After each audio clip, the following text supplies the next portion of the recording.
నమస్తే, welcome to Shri media. నేను మీ విష్ణుప్రియ.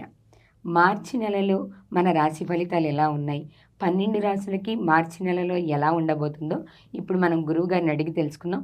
మనతో పాటు డివైన్ ఆస్ట్రాలజర్ గురువుగారు ఉదయ్ భాస్కర్ గారు ఉన్నారు. గురువుగారితో మాట్లాడి మార్చి నెల రాశి ఫలితాల గురించి తెలుసుకుందాం.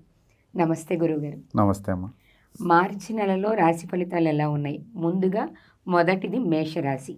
మేషరాశి వారికి మార్చి నెలలో 1వ తారీఖు నుంచి 15వ తారీఖు వరకు ఎలా ఉందో ఒకసారి తెలుసుకున్నావు గురువుగారు. అలాగే తప్పకుండా మన డివైన్ ఆస్ట్రాలజీలో మార్చి నెలలో 1వ తారీఖు నుంచి 15వ తారీఖు వరకు మేషరాశిలో జన్మించిన వారికి ఎలా ఉంటుంది అనేది, ముఖ్యంగా ప్రస్తుతం ఎలక్షన్లు జరుగుతున్నాయి కనుక రాజకీయ నాయకులకి అశ్విని భరణి కృతికా నక్షత్రం 1వ పాదంలో జన్మించిన వారికి ఎలా ఉంటుంది అనేది తప్పకుండా తెలుసుకుందాం.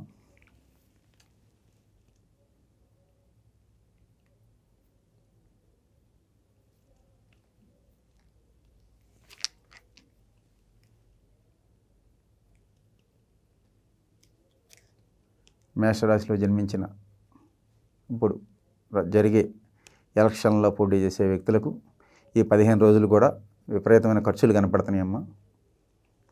ఇది తగ్గించుకుంటే మంచిది. 15 రోజులు జాగ్రత్తగా ఉంటే వాళ్ళు సేఫ్ సైడ్లో ఉంటారు. సో రాజకీయ నాయకులు ఖర్చు విషయంలో జాగ్రత్తగా ఉండాలని, ఖర్చు పెట్టేటప్పుడు వాళ్ళు కూడా ఒక క్షణం ఆలోచించుకోవాలి, చేయాలి. చేయకపోతే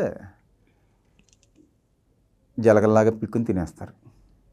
సామాన్యుల విషయానికి వస్తే వాళ్ళకి ఆర్థిక పరంగాను, మేషరాశిలో పుట్టిన వాళ్ళ ఆర్థికము, విద్య ఇవన్నీ ఎలా ఉన్నాయి గురుగారు?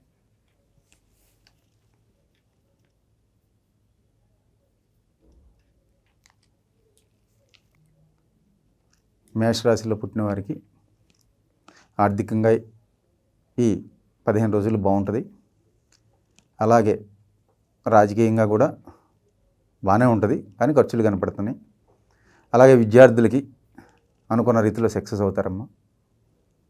ఓవరాల్గా మేషరాశిలో పుట్టిన వారికి ఆరోగ్య విషయంలో 10 మందిలో ఒక 7-8 మంది, 10 మందిలో 7-8 మందికి ఓకే, ఒక 2-3 మాత్రం కొంచెం హాస్పిటల్లో చూపించుకోవాల్సిన పరిస్థితి ఉంటుంది. అంతేగాని మిగతా వాళ్ళందరికీ 78% హెల్త్ రీత్యా కూడా బాగుంటుంది.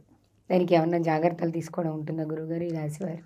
ఈ మేషరాశి వారు అంటే జాగ్రత్తలు అంటే ఈ ఆరోగ్యపరంగా అయితే ఆదిత్య హృదయం పారాయణం చేసుకోవడం మంచిదమ్మా.